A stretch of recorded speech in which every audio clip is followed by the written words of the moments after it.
I'm Ethan, I love muzzleloading. Today we're heading to the shop to work on our Kibler Woodsrunner. I'm going to start simply on my layout and work towards the complex, and then I'm going to do the same on my carving. So I've put the barrel back into the stock so I have some rigidity spanning my bench, and I'm going to start with the toe mortise line here on the lock side of my stock, and then I'm going to lay out the patch box thumb catch there. Really simple stuff here.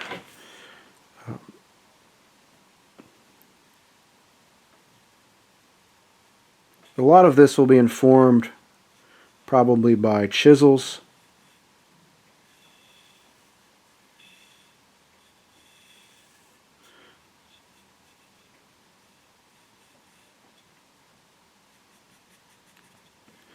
But we're going to just kind of pencil it in here and use that as a guide. So I'm going to use this lower line here on our toe, I think, for that mortise. Make it a little sleek. And then it was recommended by Dave Person on the American Long Rifle Forum to extend past my drawing where this kind of lines up with the crest and bring it up to our trigger. So I don't know if we should bring that up to the fore end, perhaps. It'll be difficult to get in there, but I feel like that length works pretty well. So we'll come to the front and the rear of our trigger. We'll just come to the rear of that trigger plate and see how we feel about that. And just using my fingers as a guide,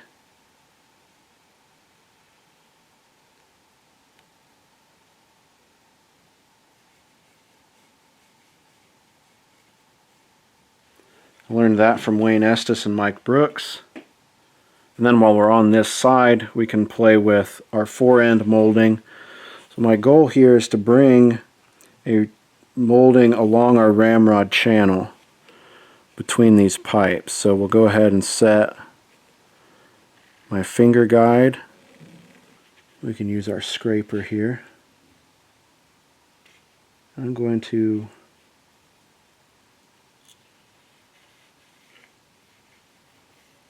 you can see in my drawing down here I have a lot of construction lines kind of mapping this out.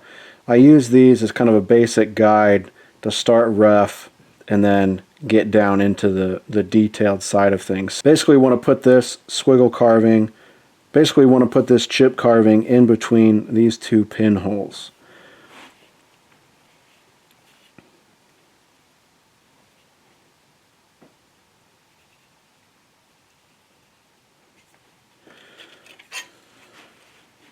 So I'm marking that.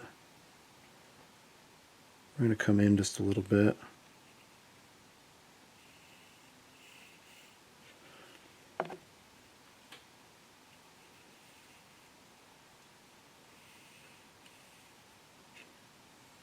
I'm just using that triangle to inform where this is going to go. And I like circles to lay a lot of this stuff out. So I know I have 3 kind of humps in here. So I'll just rough in those 3 circles.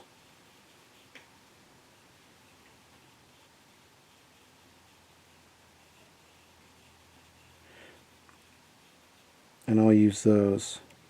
Is that right? That's the same as that drawing. Oh, we had 4 in the drawing, Ethan. So that triangle informs the size of those circles. That's not right.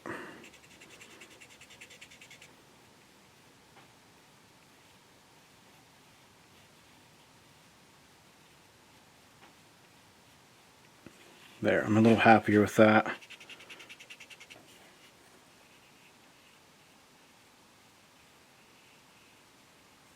I don't think I want that to deviate. I think I want that just to remain straight and then come up.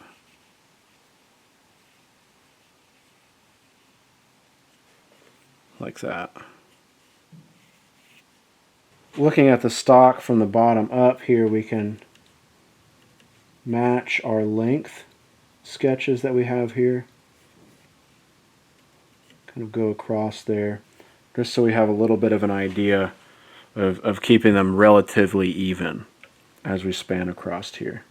Now for the quality that I expect to produce on this carving, I don't know that I need to measure, but I did, and we're measuring about 3/16 up from that toe. So I'm just going to go ahead and mark that.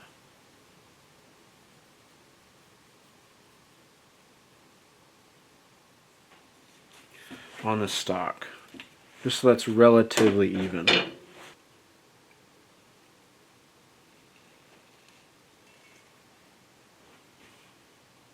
Okay, for some reason it feels like it's getting thicker. I can grab a small pair of dividers here.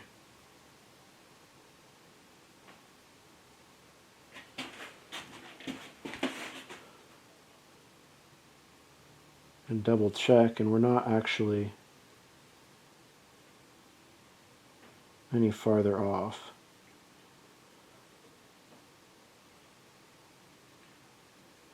It's just been a trick of the eye.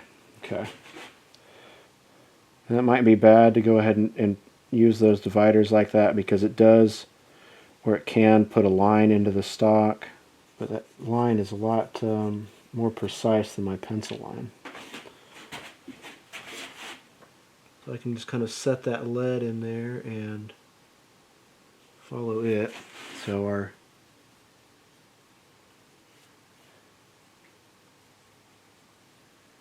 first guy was about right there. And here I can look at it from the side and really see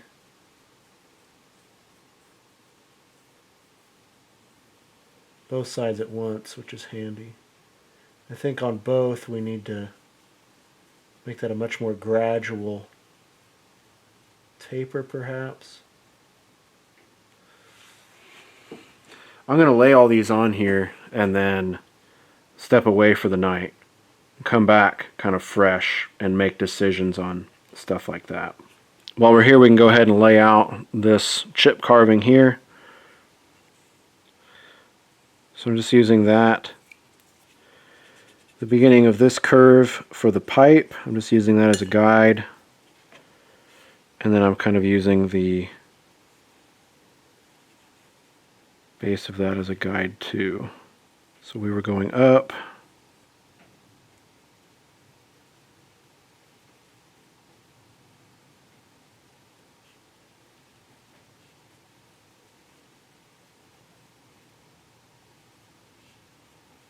Ultimately, we'll find the chisels to inform these.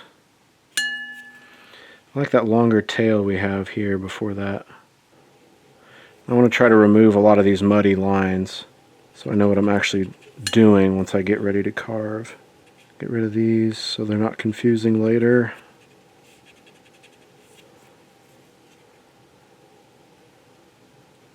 Okay, I think we can work with that. Up on our tang here, I've opted to not do beaver tails around our side plate and lock panels.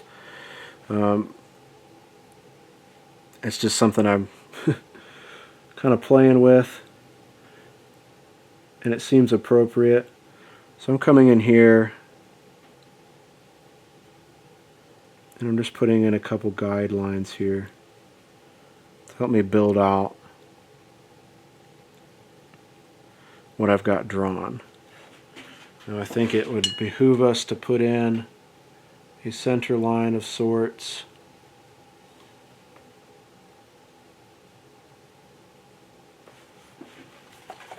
And again, bringing in a straight edge is handy. I'm just eyeballing that. What do you think?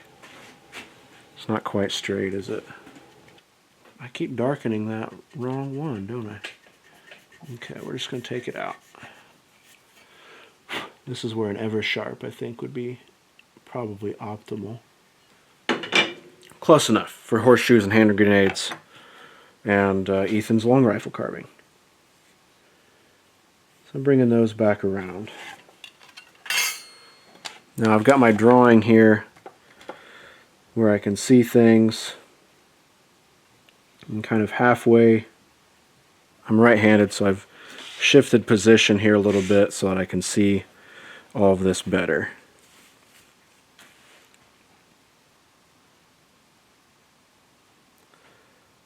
So we have this bulb out here. We have another bulb that comes into about here.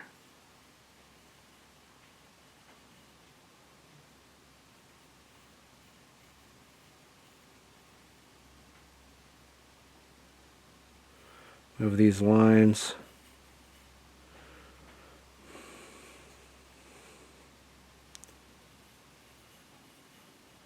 And on either side there we have these scrolls.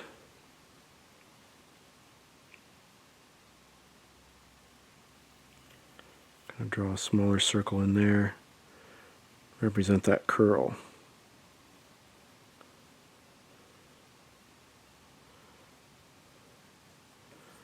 I think probably we need to shorten this guy up.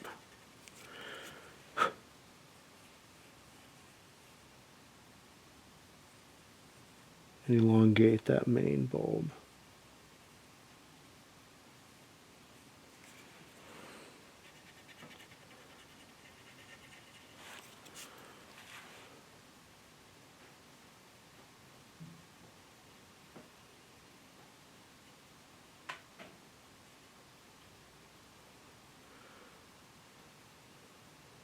Out here I'm going to mark, I don't think it needs to be that wide. We can if we want. Come in here with like a circle template.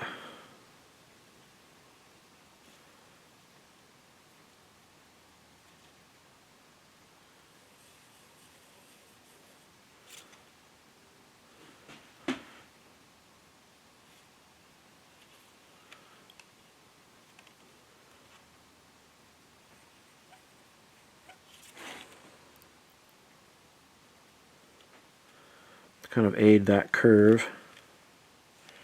And then if I want to get real cagey, I can use that circle template to inform my width as well. So if we use this guy,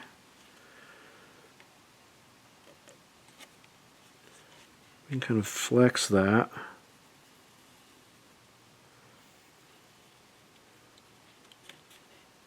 Make sure we're a little closer than that. I don't know, what do you think? Is that ornery? I think it's a little too wide, but we're still going to use it.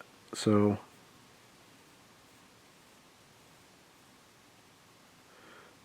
I have this curve.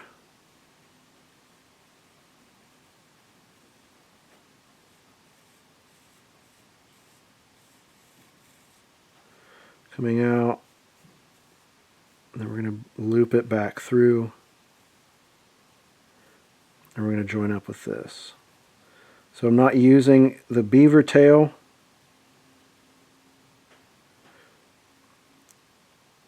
So we're going to bring this around and just let it disappear.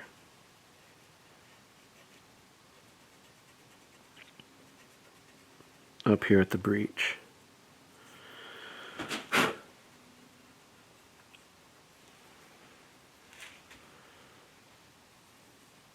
So this comes up.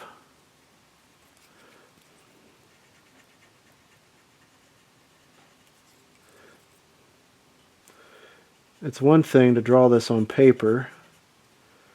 It's another thing to get it on the stock. I think.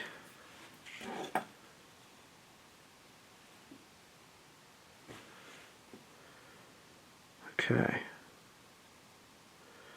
And then to minimize our tight spots, I have that kind of guy in there with a flute.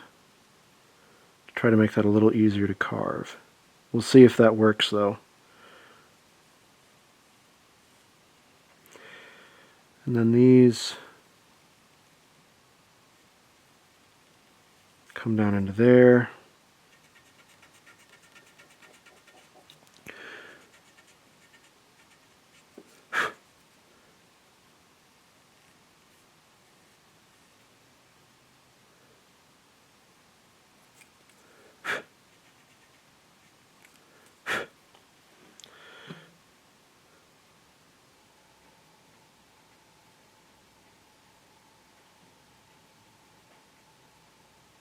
This is what I'm thinking on our tang carving. Something about like that. It looks like we're just a little sharp in there. We can fatten that up a little bit. I'm considering up here at this tip, just getting rid of that second lobe point, just ending it on a nice point, and getting rid of that lobe. I don't know. Let me know what you think. So for my cheek rest area, I tried to pull inspiration from original and contemporary builds. This here is a sketch from the original Woodsrunner. So it had this balloon and two scrolls, and a balloon and a scroll towards the front. So I wanted to pull a little bit from that, also from Kibler's own carved version of the Woodsrunner, as well as this rear portion here is really inspired by Brian Barker's Woodsrunner that he did. He put a brass patch box in it. Just want to kind of give credit to that where I can. He had a nice scroll here at the behind of the cheek rest, and I really liked that. So I'm going to incorporate something similar here.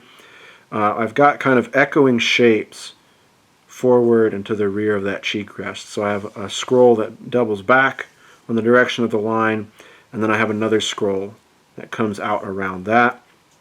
And then I've got our triptych 3 chip carved gouge marks here on either of these scrolls, going backwards and forwards appropriately. Inside of our cheek rest here, we're going to gouge and file out 2 molding lines, one narrow molding line and then one wider molding line beneath it, based on a lot of the originals that we see as well as contemporary builds. Those sketches we just freehanded, but I don't know. The security of the circle template is nice. It's just a nice little blanket, you know. We can hold on to our circle template and everything's going to be okay. This is because this is freehanded, it's a little, I don't think we want the biggest one. I think we probably want something like this. So in my drawing we come out a little bit. Let's say we come out to there. And I drew a line, I drew a straight line and continued our line underneath this cheek rest out to the forward and to the rear of that. And we're going to use that as some of our guide here for this circle template.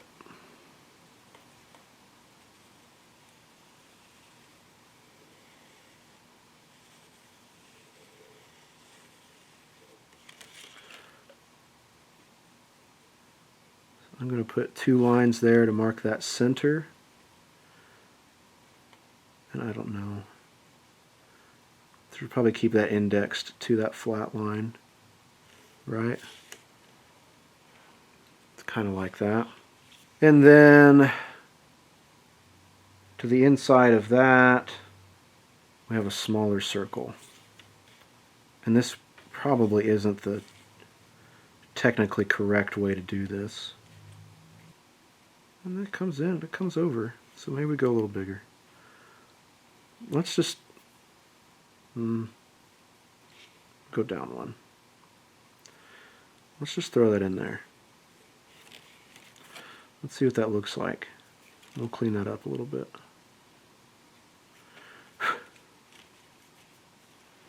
I don't think I like that very much. Got a pretty good kink in there, so let's go kind of back and work our way back around.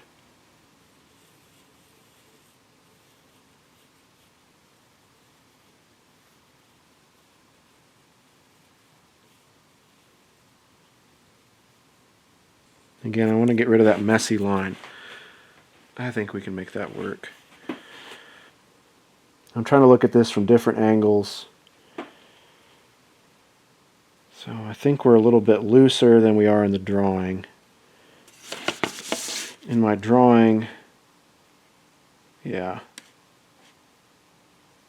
In my drawing, our line goes, okay.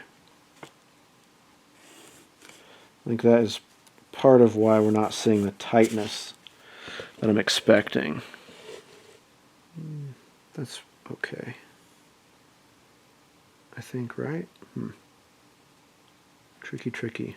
So we want this curve to be halfway up and over. Or do we? Or does that look okay? Let's lay out our second curve. And let's see what we think. So our second curve is going to come off of a line like this, going up to that intersection. Maybe it needs to be... Yeah, I think we do need to move that up. Okay, we're moving it up. So that's there. We're going to put our center lines for that circle onto that new indexed line that we just put in there. I don't know if you can math. Ow, doggone it. Needs to be lined up with the other side. So there's our centers, and we're indexed with the side of the primary curve. Kind of, I guess.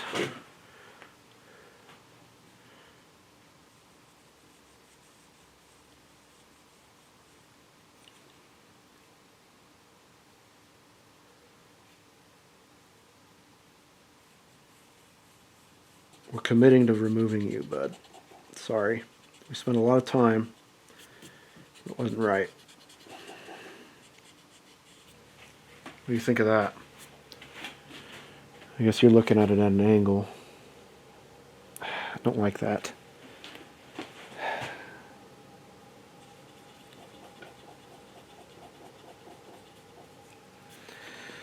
Let's kind of put it right in the middle of that if we can.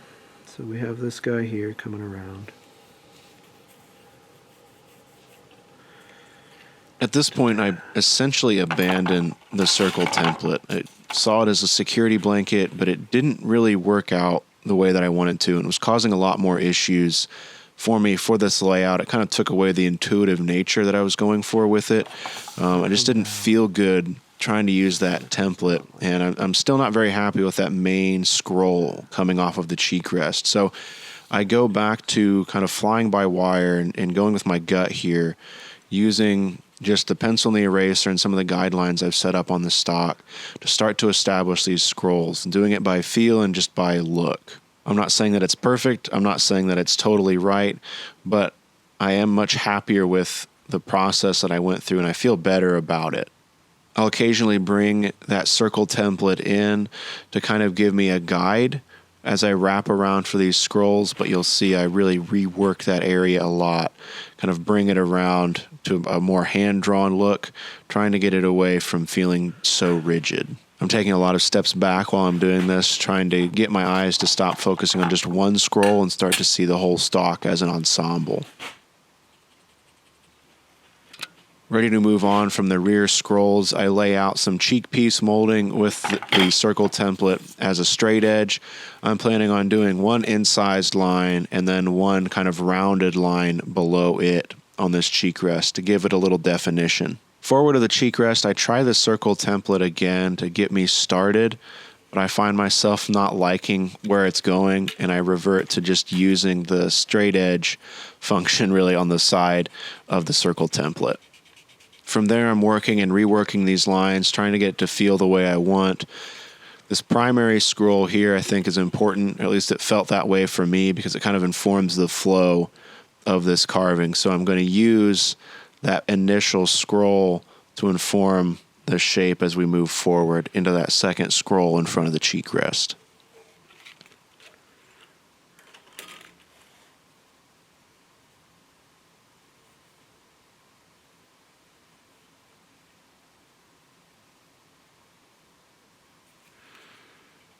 I'm not an expert. I don't know how well this is going to go. It could go horribly wrong, but I encourage you to check out Kibler's videos and some of the other long rifle carving videos that are out there.